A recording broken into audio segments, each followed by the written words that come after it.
जय हिंद साथियों।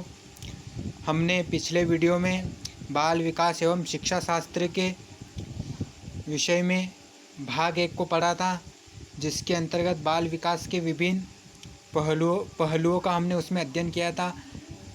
अभी हम इसमें बाल विकास के कुछ महत्वपूर्ण बिंदु के बारे में पढ़ते हैं और आगे चर्चा करते हैं। तो चलो बिना किसी देरी के शुरू करते हैं।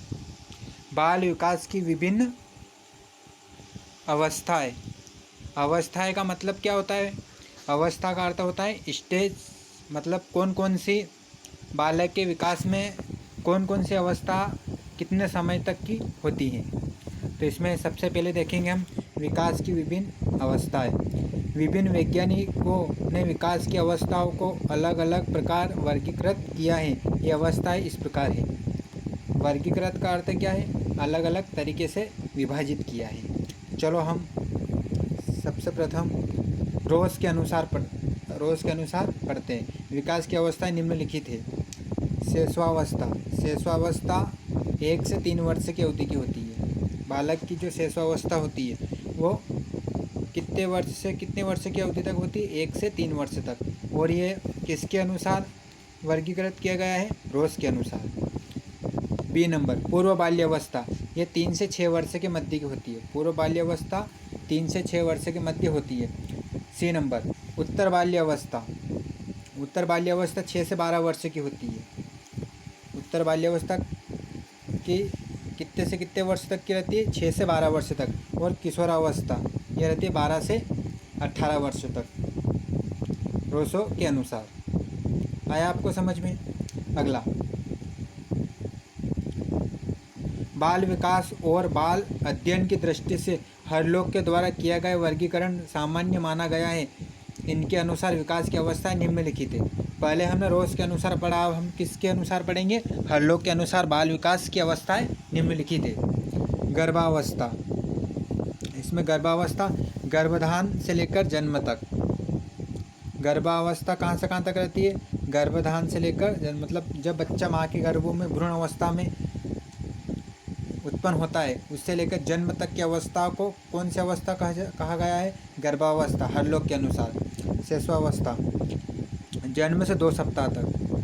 शेषवावस्था जन्म से 2 सप्ताह तक की अवस्था कही जाती है।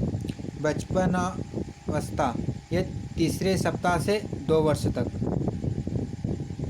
पूर्व बाल्यावस्था 3 वर्ष से 6 वर्ष तक की होती है।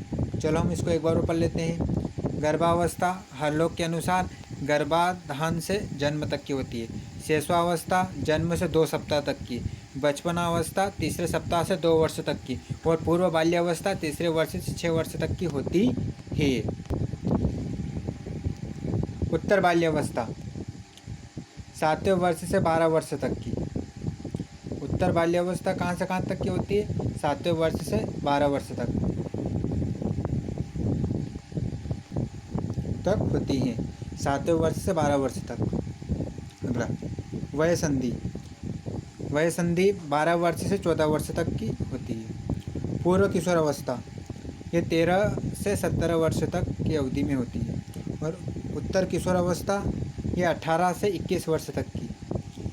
18 से 21 वर्ष के बीच में कौन सी अवस्था होती है बालक की? उत्तर किशोरावस्था, जिसमें वो युवावस्था प्रारंभ हो जाता है।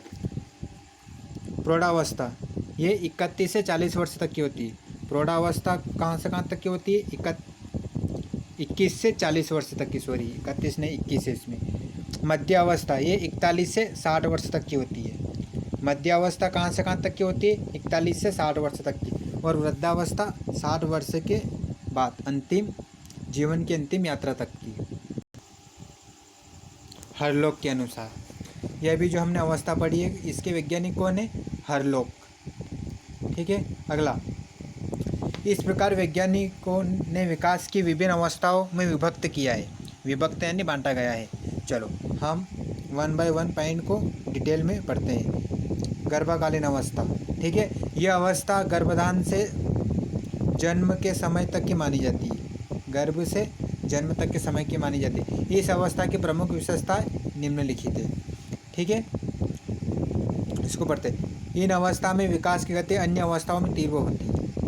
गर्भकालीन की जो अवस्था रहती है यह जन्म समय तक की मानी जाती है, गर्भधारण से लेकर जन्म तक की। इस अवस्था में विकास की गति अन्य अवस्थाओं से तीव्र होती है, क्योंकि इसमें शिशु के सारे अंग का बनना प्रारंभ होता है, इसलिए प्रारंभ होता है और वो तीव्र गति से होता है, इसलिए ये अवस्था अन्य विकास की गति से अन्य अवस्थाओं से बहुत तीव्र होती है। समस्त रचना, भार और आकार में वृद्धि तथा आकृतियों का निर्माण ऐसी अवस्था में होता है। यानी बालक के शरीर के जो विभिन्न अंग होते हैं, उसके आकार, उसकी हाइट, उसके शरीर के विभिन्न अंग की आकृतियाँ, ये सभी निर्माण इसी अवस्था में होता है। बाल्यावस्था, यह अवस्था शारीरिक एवं मानसिक विकास की दृष्टि से महत्वपूर्ण होती है। बाल्यावस्था शारीरिक और मानसिक विकास की दृष्टि से महत्वपूर्ण होती है। अध्ययन की दृष्टि से इसे 2 भागों में बांटा गया है, और इसको कितने विभागों में बांटा गया है? 2 भागों में बाल्यावस्था को। पूर्व बाल्यावस्था 2 से 6 वर्ष के मध्य की होती है, और उत्तर बाल्यावस्था 7 से 12 वर्ष की होती है। मतलब बाल्यावस्था का जो समय रहता है वो 2 वर्ष से 12 वर्ष के मध्य का होता है, लेकिन इसको 2 भागों में विभाजित किया गया है। पूर्व बाल्यावस्था जो कि 2 से 6 वर्ष के बीच की, और उत्तर बाल्यावस्था जो कि 7 से 12 वर्ष के मध्य की होती है। अगला, इस अवस्था में बालकों में जिज्ञासु प्रवृत्ति अधिक होती है, जिससे वह अपने माता पिता, शिक्षकों से तरह तरह के सवाल करता है। हम सब जानते हैं कि इस अवस्था में भैया बहन बहुत जिज्ञासी प्रवृत्ति की होती है, वो नई नई चीज़ों को जानने में इच्छुक रहते हैं, और उनके बारे में वो जानना अच्छा लगता है उनको, और उनकी तर्क शक्ति का भी विकास होता है, और स्मरण शक्ति भी वृद्धि होती है। अगला, बाल्यावस्था में बालकों में समूह प्रवृत्ति का विकास होता है, और इसमें उनको समूह में रहना अच्छा लगता है, और समूह प्रवृत्ति का उनका विकास हो जाता है, जिससे वह अपने माता पिता, शिक्षक को तरह तरह सवाल करता है, और बच्चे साथियों के साथ रहना और खेलना अधिक पसंद करते हैं। यानी बाल्यावस्था में समूह प्रवृत्ति हो जाते हैं, और उनको बच्चों के साथ में खेलना अधिक पसंद रहता है। 5वां पॉइंट, वयः संधि बाल्यावस्था और किशोरावस्था को मिलाने में सेतु का कार्य करती है। जो वयः संधि अवस्था रहती है, ये बाल्यावस्था और किशोरावस्था को मिलाने में सेतु का कार्य करती है। ये अवस्था बहुत कम समय की होती है, लेकिन शारीरिक विकास की दृष्टि से यह महत्वपूर्ण अवस्था है। यह अवस्था बाल्यावस्था और किशोरावस्था को मिलाने का कार्य करती है, यानी बीच की अवस्था, बाल्यावस्था और किशोरावस्था के जो बीच का जो समय है वो वयः संधि के रूप में माना जाता है, और ये दोनों को मिलाने का सेतु का कार्य करती है। ये अवस्था बहुत कम समय की होती है, लेकिन शारीरिक विकास की दृष्टि से महत्वपूर्ण होती है, लेकिन इसमें शारीरिक विकास सबसे अधिक होता है, इसलिए शारीरिक विकास की दृष्टि से यह बहुत महत्वपूर्ण अवस्था होती है। इस अवस्था में प्रमुख विशेषता है यौन अंगों की परिपक्वता का विकास। बालिकाओं में यह अवस्था सामान्य 11 से 13 वर्ष के बीच प्रारंभ हो जाती है, और बालकों में 12 से 13 वर्ष के बीच में। यानी इस अवस्था की सबसे महत्वपूर्ण विशेषता क्या रहती है कि इसमें जो हमारे शरीर के अंग रहते हैं, यौन अंग, वह जल्दी इसमें परिपक्वता हो जाते हैं, और बालिकाओं में यह अवस्था 11 से 13 वर्ष के बीच में प्रारंभ हो जाते हैं, और बालकों में 12 से 13 वर्ष के मध्य, और बालिकाओं में 11 से 13 वर्ष के मध्य उन विभिन्न अंगों का बनना प्रारंभ हो जाता है। किशोरावस्था, यह अवस्था 13 वर्ष से प्रारंभ होकर 21 वर्ष तक चलती है। यानी किशोरावस्था 13 वर्ष से प्रारंभ होकर कब तक चलती है? 21 वर्ष तक चलती है। यह अवस्थाओं को अध्ययन की दृष्टि से 2 भागों में बांटा गया, और अध्ययन की दृष्टि से इनको कितने भागों में बांटा गया है? 2 भागों में। कौन कौन से? पूर्व किशोरावस्था और उत्तर किशोरावस्था। पूर्व किशोरावस्था का समय 13 से 16 वर्ष के मध्य का होता है। जो किशोरावस्था होती है उसको 2 भागों में बांटा गया, और जो पूर्व किशोरावस्था है वो 13 से 16 वर्ष के मध्य की होती है, और उत्तर किशोरावस्था 17 से 21 वर्ष के मध्य होती है। इस अवस्था में बालकों में समस्या की अधिकता, कल्पना की अधिकता और सामाजिक अस्थिरता होती है। इस समय किशोरों को शारीरिक एवं मानसिक समायोजन में अनेक कठिनाइयों का सामना करना पड़ता है। शारीरिक और मानसिक परिवर्तन के फलस्वरूप उनके संवेगात्मक, सामाजिक और नैतिक जीवन का स्वरूप परिवर्तन हो जाता है। यानी कि इस अवस्था में क्या होता है? सबसे बालकों में समस्यात्मक अधिकता, यानी कि वो समझने लग जाते हैं, और हर चीज़ के बारे में वो तर्क वितर्क करते हैं। कल्पना की अधिकता, और वो हर चीज़ के बारे में तर्क करने के कारण कल्पना भी करते हैं कि ऐसा क्यों होता है।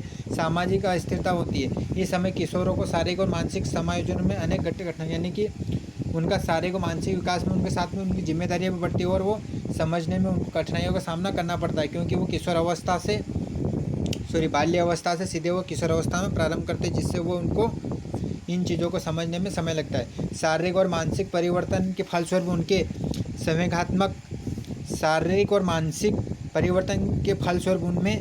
संवेगात्मक, सामाजिक और नैतिक जीवन का स्वरूप परिवर्तन हो जाता है। संवेगात्मक क्या? किसी चीज़ को समझना, चिल्लाना, रोना, इन सब के बारे में वो अच्छे से समझ जाते हैं। महसूस करना, भावनाओं के बारे में समझना, विचारों के बारे में समझना आदि संवेगात्मक गुणों का विकास हो जाता है और सामाजिक और नैतिक जीवन का स्वरूप परिवर्तन हो जाता है। और सामाजिक जीवन में और नैतिक यानी संस्कृति संबंधी, संस्कार संबंधित गुण उनके अंदर विकसित होने लग जाते हैं धीरे धीरे इस अवस्था में। प्रौढ़ावस्था किशोरावस्था के पश्चात 21 से 40 वर्षों की अवस्था प्रौढ़ावस्था कहलाती है। यानी कि किशोर अवस्था रहती 13 से 21 वर्ष, ठीक, और प्रौढ़ावस्था 21 से 40 वर्ष की रहती है। इस अवस्था में व्यक्ति अपने जीवन के लक्ष्यों को पाने की कोशिश करता है। हम सब जानते हैं, क्योंकि हम सब का लक्ष्य क्या है? जॉब लग जाए या सामाजिक उन्नति के मार्ग पर हम अच्छे व्यवसाय में हमारी भूमिका जुड़ जाए, जिससे हमारी सामाजिक उन्नति और प्रगति हो, ठीक है ना। अभी जो हमारी सबकी चल रही है, कौन सी अवस्था चल रही है? प्रौढ़ावस्था। और इस अवस्था में हम सब क्या करते हैं? जीवन के लक्ष्यों को पाने की कोशिश करता है और पारिवारिक जीवन में प्रवेश की अवस्था होती है। यानी इस वर्ष की अवस्था में अधिकांशतः सभी लड़के लड़कियों की शादी हो जाती है और सामाजिक या गृहस्थी जीवन में उनका प्रवेश हो जाता है। मध्यावस्था 41 से 60 वर्ष की आयु में मध्यावस्था माना गया है। इस अवस्था में प्राणी के अंदर शारीरिक व मानसिक परिवर्तन होते हैं। इस समय व्यक्ति सुख, शांति और प्रतिष्ठा से जीने की कामना करता है। सामाजिक संबंधों के प्रति भी मनोवृत्तियाँ दृढ़ हो जाती है यानी जो मध्यावस्था रहती है, इस उम्र में व्यक्ति के अंदर सबसे अधिक समझदारी का गुण विकसित हो जाता है। क्यों हो जाता है? क्योंकि वो उसके जो प्रौढ़ावस्था रहती है 21 से 40 वर्ष में, उसके साथ में जो भी कार्य करते समय जो भी नए उसके अंदर अनुभव प्राप्त होते, उन अनुभव से वो उसके अंदर समझने के स्तर में वृद्धि हो जाती है। और जो मध्यावस्था में उन गुणों के अनुसार वो अपने जीवन को चलाने का प्रयास करते हैं, इसलिए उनके अंदर शारीरिक और मानसिक परिवर्तन होते हैं। शारीरिक रूप से परिवर्तन ये होते रहे कि उनके जो कार्य करने की जो क्षमता रहती है वो धीरे धीरे शिथिल होने लग जाती है 40 वर्ष की एज के बाद। यानी कि और 21 से 40 वर्ष की प्रौढ़ावस्था में इसमें एनर्जी बनी रहती है यथावत, और 41 से 60 वर्ष के बीच में हल्की हल्की कम होने लग जाती है। और मानसिक परिवर्तन होने लगते हैं, यानी कि बुद्धि में, समझने के स्तर में, सारे प्रकार की। और व्यक्ति सुख, शांति और प्रतिष्ठा जीने की कामना करता है, यानी कि उसके जीवन में बहुत सारे लक्ष्य तो प्राप्त कर लेता है वो इस किशोरावस्था के दौरान, प्रौढ़ावस्था के दौरान, लेकिन प्रतिष्ठा और सुख शांति से जीने की कामना करता है। तो सामाजिक संबंधों के प्रति भी मनोवृत्ति दृढ़ हो जाती है। और इस सामाजिक संबंधों में यानी क्या, उसके यदि लड़के लड़की हो गए तो वो उनके लिए भी उनके बारे में सोचता रहता है, और उनकी शादी होने के लिए भी वो सामाजिक संबंधों के प्रति मनोवृत्तियाँ उनकी अधिक बढ़ जाती है। वृद्धावस्था जीवन की अंतिम अवस्था वृद्धावस्था है, जो 60 वर्ष से प्रारंभ होकर जीवन के अंत समय तक मानी जाती है। यह अवस्था हास्य की अवस्था है। इस अवस्था में शारीरिक व मानसिक क्षमताओं का हास्य होने लगता है और स्मरण शक्ति कम होने लगती है। यानी जो वृद्धावस्था रहती है मानव जीवन की, वो सबसे अंतिम अवस्था होती है, और यह अवस्था 60 वर्ष से अंतिम वर्ष की मानी जाती है।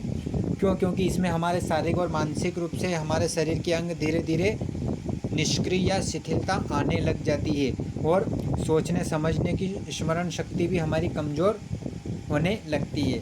और ये जीवन की अंतिम अवस्था इसको माना जाता है, जो कि 60 वर्ष से जीवन के अंतिम समय तक रहती है। बाल मनोविज्ञान की वह शाखा जो प्राणी के विकास का अध्ययन जन्म से परिपक्वावस्था तक करती है। बाल मनोविज्ञान किसे कहते हैं?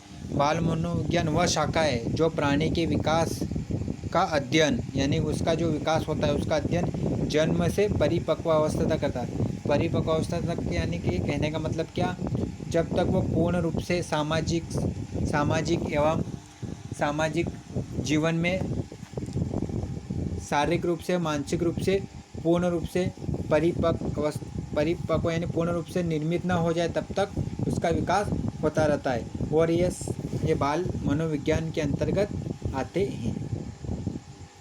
बाल विकास व्यवहारों का विज्ञान है जो बालक के व्यवहार का अध्ययन गर्भावस्था से मृत्यु पर्यंत करता है। बाल विकास क्या है? व्यवहारों का विज्ञान है जो कि बालक के व्यवहार का अध्ययन गर्भावस्था से मृत्यु पर्यंत करता है। बाल मनोविज्ञान बालक की क्षमताओं का अध्ययन करता है। बाल मनोविज्ञान बालक की क्षमताओं का अध्ययन करता है कि नहीं करता? क्षमता यानी कि उसकी सोचने समझने की, उसकी कार्य करने की क्षमता, समझने का, वो उसकी किसी चीज़ के प्रति रुचि और उसके विभिन्न प्रतिभाओं को जानना और समझना आदि के बारे में अध्ययन करने की सुविधा बाल मनोविज्ञान से हमें मिलती है। और मनोविज्ञान में बालक के शारीरिक मानसिक रूप से सारे प्रकारों का अध्ययन किया जाता है, जिसमें विभिन्न वैज्ञानिकों के द्वारा इसमें विभिन्न अवस्थाओं में विभिन्न प्रकार से और विभिन्न उम्र के अनुसार परिवर्तन होता रहता है, जो कि मनोविज्ञान में वो स्पष्ट वर्णन किया गया है। बाल विकास क्षमताओं का विकास की दशा का अध्ययन करता है। जो बाल विकास रहता है वो क्षमताओं के विकास की क्षमता यानी क्या, कार्य करने की कितनी कैपेसिटी है व्यक्ति में, तो और कितना कार्य कर सकता है, उन सभी का अध्ययन भी बाल विकास में किया जाता है। बाल विकास क्रम की सभी अवस्थाओं जैसे बाल्यावस्था शारीरिक, मानसिक, सामाजिक, संवेगात्मक, बौद्धिक इत्यादि का अध्ययन करता है। और बाल विकास में सभी अवस्थाओं का अध्ययन किया जाता है। बालक की कौन कौन सी बाल्यावस्था में शारीरिक, मानसिक, सामाजिक, संवेगात्मक और बौद्धिक इत्यादि का अध्ययन करता है। बाल विकास के अंतर्गत बाल विकास को प्रभावित करने वाले तत्वों का अध्ययन किया जाता है, जैसे परिपक्वता और शिक्षण, वंशानुक्रम और वातावरण। यानी जो बाल विकास के अंतर्गत बाल विकास को प्रभावित करने वाले तत्व कौन कौन से हैं? शिक्षण, वंशानुक्रम और वातावरण। यानी कि बालक के वंशानुक्रम का भी उसके विकास पर प्रभाव पड़ता है और वातावरण का भी प्रभाव पड़ता है, और शिक्षण का भी बालक के विकास में उसका प्रभाव दिखता है। बाल विकास के अंतर्गत बालकों के जीवन विकास क्रम में होने वाली असामान्यताओं और विकृतियों का अध्ययन किया जाता है। यानी कि बाल विकास जो रहता है उसमें बालकों के जीवन विकास के क्रम में होने वाले असामान्यता का अर्थ है क्या, और विकृतियों का अध्ययन किया जाता है। इसमें बालक के जीवन के क्रम में होने वाले सभी प्रकार की घटनाओं में, जिसमें अच्छे बुरे सभी प्रकार के रवैये आदि सभी का एवं घटनाओं का एवं विभिन्न प्रकार की उसकी अच्छी बुरी आदतों विकृतियों का भी अध्ययन किया जाता है। बाल विकास और बाल मनोविज्ञान की देन मनोचिकित्सक है, और बाल विकास और मनोविज्ञान के रचनाकार कौन है? मनोचिकित्सक है। मतलब उनके द्वारा ही इन सारी चीज़ों के बारे में, मतलब बालक के गर्भ से लेके तो उसकी विभिन्न अवस्थाओं में उसके व्यवहार एवं उसके जीवन में उसके सारे को मानसिक रूप में किस किस चीज़ का विकास होता है और कैसे होता है, उन सारे के बारे में विचार विमर्श करके मनोविज्ञान के विषय को बाल विकास से मनोचिकित्सक ने जोड़ा है। बाल विकास बालकों की रुचियों का अध्ययन कर उन्हें शैक्षिक और व्यावसायिक निर्देश प्रदान करता है। यानी बाल विकास के द्वारा बालकों की रुचियों का अध्ययन का हमें पता चलता है, और रुचि के अनुसार उनको पढ़ाई लिखाई करके फिर उनके द्वारा किए गए उनके सामाजिक जीवन में उन्नति के लिए विभिन्न व्यवसायों को दिशा निर्देश प्रदान करने में मदद मिलती है। बाल विकास बालकों के बौद्धिक विकास की विभिन्न मानसिक प्रक्रिया जैसे अधिगम, कल्पना, चिंतन, तर्क, स्मृति तथा प्रत्यक्षीकरण इत्यादि का अध्ययन करता है। यानी जो बाल विकास रहता है उसमें बालक के बौद्धिक विकास की विभिन्न मानसिक प्रक्रिया जैसे अधिगम यानी सीखना, कल्पना यानी किसी चीज़ के बारे में अंदाज़ा लगाना, जैसे उदाहरण के लिए कोरोना की तीसरी लहर जो कि एक कल्पना है, हो सकता नहीं भी है। यदि मान लीजिए कि यदि तीसरी लहर आती है तो ज़रा सोचो, जब पहली लहर आई थी उस समय तो विज्ञान इस बारे में तर्क नहीं कर पाया कि दूसरी लहर अगले साल मई में आएगी। क्यों? क्योंकि बाल विकास में किसी चीज़ का जब अध्ययन किया जाता है, कल्पना की जाती है, तो कोई भी घटना की जब पुनरावृत्ति होती है तभी वो उसके बारे में कल्पना करता है। ठीक है ना? जैसे कि अब कोरोना वायरस जब 2021 में मई के महीने में इसकी पहली लहर आई थी, तो क्या किसी ने यह बताया था कि 2021 अप्रैल मई में भी दूसरी लहर आएगी? क्यों? क्योंकि उनको पता ही नहीं था ने। क्योंकि विज्ञान भी सर्च कब करता है, मनोविज्ञान भी, जब किसी भी घटना का पुनरावृत्ति होती है, मतलब 2 बार यदि सेम समय में हो जाए, तब वो कोई भी विज्ञान कल्पना करता है और इस अंदाज़ा लगाता है।